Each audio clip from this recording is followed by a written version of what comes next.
આપણા ગામમાં અને અમારો પ્રદીપ સાહેબ લખે છે કે લો રણિયા છે ઘણા એ ક્રાંતિની શોધમાં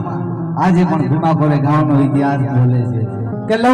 રેડિયા છે ઘણા એ ક્રાંતિની શોધમાં આજે પણ ભીમાખોરે ગામનો ઇતિહાસ બોલે છે અને સુરવીરો ઘણા થયા અને ઘણા થવાના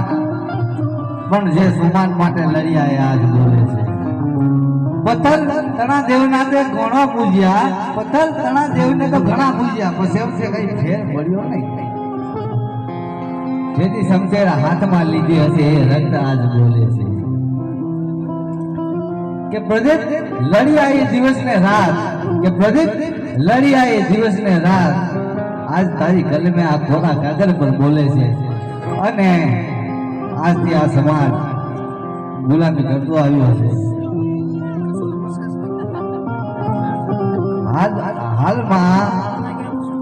પણ આ સમાજ છે ને એ હજી ભાઈચારાની ભાવના લઈને ફરે છે અને એના માટે મેં એક રચના લખી છે કે ભાઈચારાની ભાવના લઈને આજ સાલ તો આ સમાજ રે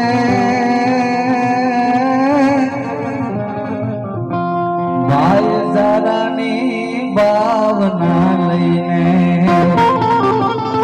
આજ સાલ તો આ સમાજ રે આવો આગા કા ભાગો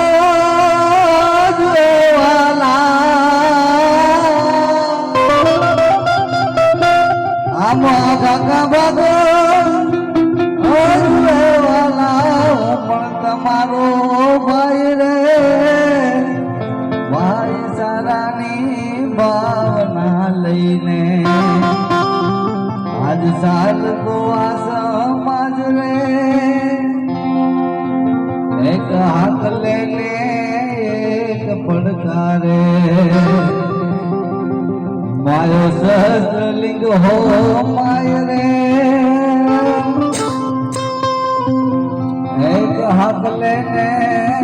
એક પડકારે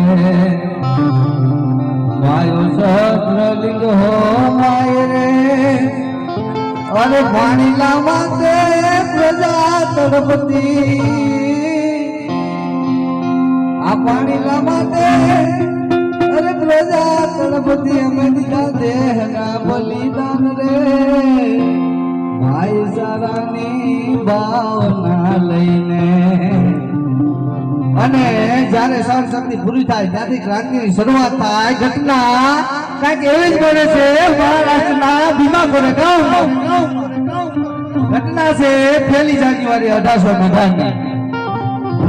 યુદ્ધ થયું છે 28,000 પેશવા સામે માત્ર 500 મહાગઢ અને એક સભાગૃહ મેં લખ્યું છે એટલા માટે